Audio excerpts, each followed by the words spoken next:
Vocês sabiam que existe uma ligação entre os franceses da Louisiana, o jazz de New Orleans e o frevo de Recife? Eu tô aqui em Recife, já pulei frevo, tá tendo um festival sobre isso e é sobre isso que eu vou falar hoje, dessa história, dessa fofoca histórica. Os músicos do jazz estão aqui afinando os instrumentos, o frevo já passou lá atrás. E olhe, se um dia eu critiquei, falei mal de Recife, já esqueci, porque olhe, quando um frevo rasgado toca, menina, a gente esquece de tudo.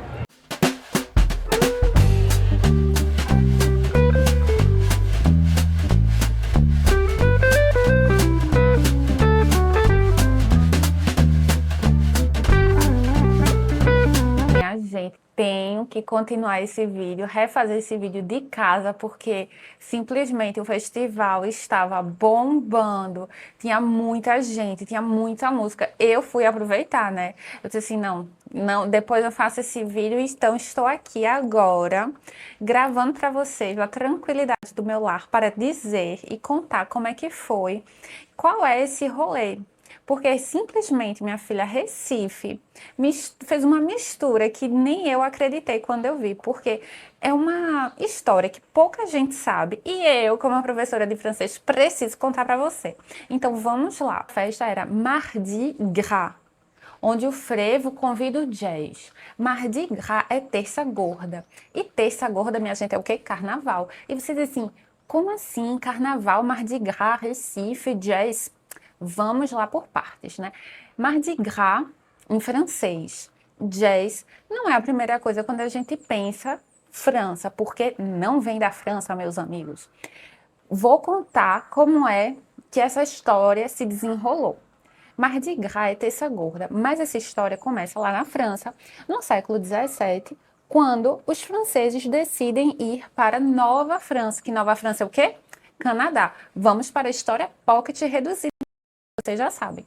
Então, no século XVII, né, esses franceses saem da França, vão para o Canadá, para Nova França, e lá eles se desenvolvem, tem as novas colônias, tem todo um rolê, né?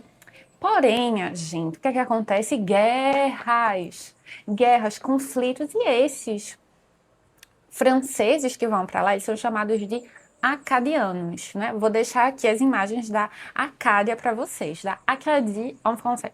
E aí esse povo, né, ele é expulso, eles são expulsos dessa região e eles vão para onde?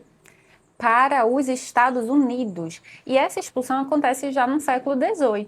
E eles vão para a região da Louisiana, na Louisiana, nos Estados Unidos.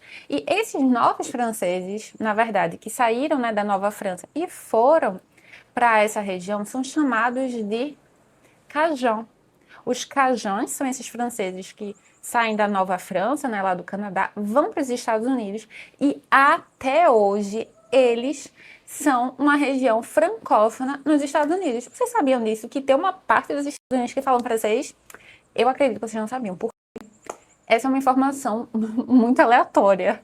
E aí, esses franceses, né, essas pessoas que saíram da Nova França, do Canadá e foram lá para essa região da Louisiana, teve uma influência, é uma região rica. Essa região, ela foi colônia inglesa, ela foi colônia espanhola, só para depois ser pertencente aos Estados Unidos. Então, tinha influência de negros escravizados, de caribenhos, de haitianos, e essa mistura junto, aí, depois a gente vai fazer a relação com o frevo, mas essa mistura fez surgir o jazz. O jazz dos Estados Unidos, ele surge exatamente dentro desse contexto de efervescência cultural, de muito improviso, de rua, tal como o frevo que vai surgir no final do século XIX, aqui em Recife, vindo também de muita influência de capoeira, de marchinhas militares, da mesma forma que foi lá em Nova Orleans.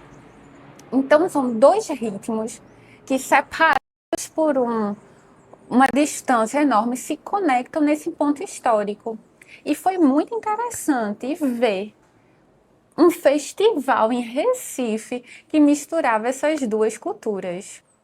E como é que, o que é que eu observei, né? O frevo, ele vai nascer exatamente dessa mistura das marchinhas de carnavais, né? Dessas marchinhas militares, os metais, a dança da capoeira e tudo do improviso, tal como o jazz. E eles vão se encontrar onde? No carnaval. Porque lá na Louisiana, eles têm o Mardi Gras, que é o carnaval deles, mas é um carnaval diferenciado, porque o daqui é o melhor carnaval do mundo, obviamente. Mas lá eles vão ter uma característica muito interessante das máscaras. Eles vão sair muito mascarados. Isso é uma diferença do carnaval daqui, que aqui é muito fantasia, todo mundo é livre, não tem muito de máscara, né? Mas lá no festival do Mardi Gras, eles chamaram a população para, né, utilizar máscaras, uma coisa meio jazz. Então, o festival, minha gente, foi muito legal, porque teve um momento do frevo, olha, eu estava me sentindo em fevereiro, porque o que não faltou foi bloco de carnaval. E também, por outro lado, depois, porque o frevo ele é muito da rua, né? E o jazz, ele é mais de cenas, de palco, né? E aí, nos palcos, tiveram as apresentações de jazz. Então, foi muito interessante poder viver isso em Recife. Diga aí se isso não é aleatório. Então, para concluir, esse festival foi muito interessante de ter vivido ele, porque misturou essas duas culturas que eu faço parte de maneira, bom, vivo ela. E para além, um detalhe que eu esqueci de dizer, a cultura, né, da Louisiana, dessa região, não é apenas a música, mas sim também comida. E lá no festival eu não consegui filmar, mas tinha comida, que são comidas assim, de origem muito crioula. Vou deixar aqui umas imagens para vocês verem. E é isso, se vocês gostaram desse vídeo, dessa curiosidade histórica, não esqueçam de deixar um like, se inscrever no canal. E spoiler, o próximo vídeo ele vai ser em francês por Recife, então não percam, viu? Então é isso, bisu bisu!